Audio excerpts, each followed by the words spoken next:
ಕರ್ನಾಟಕದ 7 ಕೋಟಿ ಜನಸಂಖ್ಯೆಯಲ್ಲಿ 3.5 ಕೋಟಿ ಮಹಿಳೆಯರು. ಇವತ್ತು ರಾಜ್ಯ ಸರ್ಕಾರ ಅನುಷ್ಠಾನಗೊಳಿಸಿರ್ತಕ್ಕಂಥ ಶಕ್ತಿ ಯೋಜನೆ ಏನಿದೆಯೋ ಆ ಶಕ್ತಿ ಯೋಜನೆಯ ಮುಖಾಂತರ ಪ್ರತಿಯೊಂದು ಕುಟುಂಬದ ಪ್ರತಿ ಹೆಣ್ಮಗಳು ಇವತ್ತು ಬದುಕನ್ನ ಕಟ್ಟಲಿಕ್ಕಾಗಿ ದುಡಿಯುವಂತ ವಿಚಾರದಲ್ಲಿ ತೊಡ್ಕೊಂಡಿರ್ತಕ್ಕಂಥದ್ದು ನಾವೆಲ್ಲರೂ ಗಮನಿಸಿದೀವಿ. ಅದು ಯಾವುದೇ ಉದ್ಯೋಗ ಇರಬಹುದು, ಅದು ಸರ್ಕಾರಿ ನೌಕರಿ ಇರ್ಬೋದು, ಕಾರ್ಖಾನೆ ನೌಕರಿ ಇರ್ಬೋದು, ಸೆಕ್ಯೂರಿಟಿ ಕೆಲಸ ಇರ್ಬೋದು, ಮನೆ ಕೆಲಸ ಇರ್ಬೋದು, ಅಡಿಗೆ ಕೆಲಸ ಇರ್ಬೋದು, ಬೇರೆ ರೂಪದ ಕೆಲಸ ಇರ್ಬೋದು, ಒಂದಲ್ಲ ಒಂದು ಪ್ರದೇಶಕ್ಕೆ ಹೋಗಿ ದುಡಿಯುವಂತ ಸನ್ನಿವೇಶ ಎಲ್ಲರಲ್ಲೂ ಸೃಷ್ಟಿಯಾಗಿದೆ. ಪ್ರತಿ ಕುಟುಂಬದ ಹೆಣ್ಣು ಆ ಒಂದು ದೊಡ್ಡ ಜವಾಬ್ದಾರಿಯನ್ನು ಹೊತ್ತು ಮಾಡ್ತಾ ಇರ್ತಕ್ಕಂಥ ಸನ್ನಿವೇಶದಲ್ಲಿ ಆಕೆಯ ಆ ಸನ್ನಿವೇಶಕ್ಕೆ ಇನ್ನಷ್ಟು ಹೆಚ್ಚು ದುಡಿಯುವುದಕ್ಕೆ ಆಕೆ ಕನೆಕ್ಟ್ ಆಗಬೇಕು ಅನ್ನುವಂಥ ದೂರದೃಷ್ಟಿಯನ್ನ ಇಟ್ಕೊಂಡು ಶಕ್ತಿ ಯೋಜನೆಯನ್ನ ರಾಜ್ಯ ಸರ್ಕಾರ ಅನುಷ್ಠಾನಗೊಳಿಸಿದೆ. Woman plays a very major role. She with starvation, she brings up the child and the family. So we want to strengthen her financially, economically. That is why we started this first program for all the women who travel.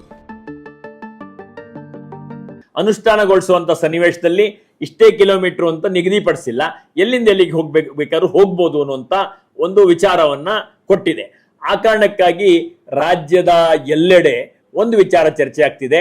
ಇವತ್ತು ಯಾವ bus ಹತ್ತಿದ್ರು ಮಹಿಳೆಯರೇ ಇದ್ರ ದುರುಪಯೋಗ ಆಗ್ತಿದೆ ಅನ್ನುವಂತ ಲಘು ಮಾತಾಡುವಂತ ಒಂದು ಸಂಖ್ಯೆ ಕೂಡ ಜನರನ್ನು ಕೂಡ ನಾವು ನೋಡ್ತಾ ಇದ್ದೀವಿ. ಆದ್ರೆ ನಮ್ಗೆ ಅರ್ಥ ಆಗ್ಬೇಕಾಗಿದೆ, ಯಾವ ದುಡಿಯುವ ವರ್ಗ, ಯಾವ ಕುಟುಂಬವನ್ನು ನಡೆಸ್ತಿರ್ತಕ್ಕಂಥ ನಾರಿ ಯಾರಿದ್ದಾರೋ, ತಾಯಿ ಯಾರಿದ್ದಾರೋ, ಅವಳು ಬದುಕನ್ನ ಕಟ್ಟುವ ಹಂತದಲ್ಲಿ 95% ತಾನು ಉದ್ಯೋಗಕ್ಕೆ ಎಲ್ಲಿಗೆ ಹೋಗ್ತಾಳೋ ಅಲ್ಲಿಗೆ ಆ ಒಂದು ಶಕ್ತಿ ಯೋಜನೆಯ ಉಪಯೋಗವನ್ನ ಪಡ್ಕೋತಾ ಇದ್ದಾಳೆ.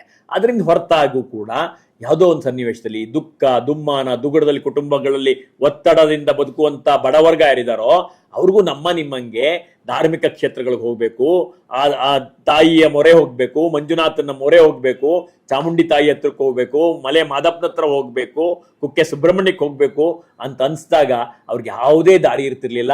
ಯಾಕೆಂತ ತಮ್ಮ ಹತ್ರ ಹಣನೂ ಇರ್ತಿರ್ಲಿಲ್ಲ. ಇಂಥ ಒಂದು ಸನ್ನಿವೇಶದಲ್ಲಿ ಶಕ್ತಿ ಯೋಜನೆ ಅವರಿಗೆ ವರವಾಗಿ ಬಂದಿದೆ. ತಾವು ಬುತ್ತಿ ಕಟ್ಕೊಂಡು ಮಹಿಳೆಯರು ಒಟ್ಟುಗೂಡ್ಕೊಂಡು ತಾಯಿ ಹತ್ರ ಹೋಗಿ, ಮಂಜುನಾಥ್ ಹತ್ರ ಹೋಗಿ ತಮ್ಮ ದುಃಖ ದುಮ್ಮಾನಗಳನ್ನ ತೋಡ್ಕೊಂಡು ಮನಃಶಾಂತಿಯನ್ನ ಪಡ್ಕೊಂಡು ಮತ್ತೆ ಉತ್ಸುಕರಾಗಿ ಬಂದು ದುಡಿಯುವಂತ ಕೆಲಸವನ್ನ ಮಾಡ್ತಿದ್ದಾರೆ. ಅದ್ರ ಕಾರಣಕ್ಕಾಗಿ ಒಂದ್ ಕಡೆ ಅಭಿವೃದ್ಧಿಯಲ್ಲೂ ಅವ್ರ ಪಾತ್ರ ವಹಿಸ್ತಾ ಇದ್ದಾರೆ. ತಮ್ಮ ಮನಸ್ಸಿನ ತೊಂದರೆಗಳನ್ನ ನಿವಾರಿಸ್ಕೋತಾ, ಧರ್ಮದ ವಿಚಾರದಲ್ಲೂ ಕೂಡ ಅವ್ರು ತೋಡ್ಸ್ಕೊಳ್ತಾ, ಅತ್ಯಂತ ಧರ್ಮನಿಷ್ಠರಾದಂತ ತಾಯಂದರು ಹೆಚ್ಚು ಹೆಚ್ಚು ಧರ್ಮ ಪ್ರಚಾರವನ್ನು ಮಾಡ್ತಾ, ಸರ್ಕಾರ ತಂದಂತ ಯೋಜನೆ ಮುಖಾಂತರ ಒಂದ್ ಕಡೆ ಧರ್ಮ ಪ್ರಚಾರ ಆಗ್ತಿದೆ. ದುಡಿಯುವ ಮನಸ್ಥಿತಿ ಹೆಚ್ಚಾಗಿ, ಮನಸ್ಸು ಉಲ್ಲಸಿತವಾಗಿ ದುಡಿಯುವ ಕೆಲಸದಲ್ಲಿ ತೊಡಗಿಕೊಳ್ಳುವಿಕೆಯನ್ನ ಮಹಿಳೆಯರು ಹೆಚ್ಚಾಗಿರ್ತಕ್ಕಂಥದ್ದು ನೋಡ್ತಿದೀವಿ. ವಿದ್ಯಾರ್ಥಿಗಳು ಉಚಿತವಾಗಿ ಶಕ್ತಿ ಯೋಜನೆ ಉಪಯೋಗಿಸೋದು ನೋಡ್ತಾ ಇದೀವಿ. ಒಂದ್ ಕಡೆ ವಿದ್ಯಾ ಕ್ಷೇತ್ರದ ಬೆಳವಣಿಗೆ ಜಾಸ್ತಿ ಆಗ್ತಿದೆ, ದುಡಿಯುವ ಮಹಿಳೆಯರ ಸಂಖ್ಯೆ ಜಾಸ್ತಿ ಆಗ್ತಿದೆ. ಅದ್ರ ಉಪಯೋಗದಿಂದ, ಉಳಿಯುವಂತ ಹಣದಿಂದ ತಮ್ಮ ಕುಟುಂಬದಲ್ಲೂ ಕೂಡ ಒಂದಷ್ಟು ಆರ್ಥಿಕವಾದಂತ ಸದೃಢತೆಯನ್ನ ಎಲ್ಲ ಮಹಾಜನತೆ, ಅದಕ್ಕೆ ಇಷ್ಟು ಕೋಟಿ ಅಷ್ಟು ಕೋಟಿ ಅಂತಲ್ಲ, 3.5 ಕೋಟಿ ಪ್ಲಸ್ ವಿದ್ಯಾರ್ಥಿಗಳು ಎಲ್ಲನೂ ಸೇರಿದಂತೆ ಇದರ ಸದುಪಯೋಗ ಆಗ್ತಿರ್ತಕ್ಕಂಥದ್ದನ್ನ ಲಘುವಾಗಿ ಮಾತಾಡುವವರು ಮತ್ತೊಂದು ಮಜಲನ್ನ ಗಮನಿಸಬೇಕಾಗಿದೆ. ಆ ಮಜಲ ಮುಖಾಂತರ ರಾಜ್ಯದ ಅಭಿವೃದ್ಧಿಯಲ್ಲಿ ಮಹಿಳೆಯ ಪಾತ್ರವನ್ನ, ಆಕೆಯ ತೊಡಗಿಕೊಳ್ಳುವಿಕೆಯನ್ನ ನಾವು ಗಮನಿಸ್ತಾ, ಸರ್ಕಾರ ದೂರದೃಷ್ಟಿಯಿಂದ ತಂದಂತ, ಧರ್ಮದ ಬೆಳವಣಿಗೆ ದೃಷ್ಟಿಯಿಂದ ತಂದಂತ, ರಾಜ್ಯದ ಅಭಿವೃದ್ಧಿ ದೃಷ್ಟಿಯಿಂದ ತಂದಂತ ಮಹತ್ವದ ಯೋಜನೆಯನ್ನ ಎಲ್ಲರೂ ಅರ್ಥಕೋಬೇಕಾಗಿದೆ ಅನ್ನೋದು ನನ್ನ ವಿಚಾರ ಆಗಿದೆ. ಹೆಣ್ಮಕ್ಳು ಇವಾಗ ಆಚೆ ಹೋಗಬೇಕಂದ್ರೂ ಒಂದ್ ದುಡ್ಡಿನ ಖರ್ಚು ವೆಚ್ಚ ಎಲ್ಲ ಯೋಚನೆ ಮಾಡಿ ಹೋಗ್ಬೇಕಾಗಿತ್ತು ಮುಂದೆಲ್ಲ. ಇವಾಗ ಅಟ್ಲೀಸ್ಟ್ ಫ್ರೀ ಬಸ್ ಇರೋದ್ರಿಂದ ಅವ್ರು ಏನಾದ್ರು ಎನಿ ಖರ್ಚು ಮಾಡ್ಕೋಬಹುದು. ವಿದ್ಯಾರ್ಥಿಗಳು ತೊಂದರೆ ಇಲ್ಲ, ಬಡಬಗ್ರಿಗೆಲ್ಲ ಹೆಲ್ಪ್ ಆಗಿದೆ.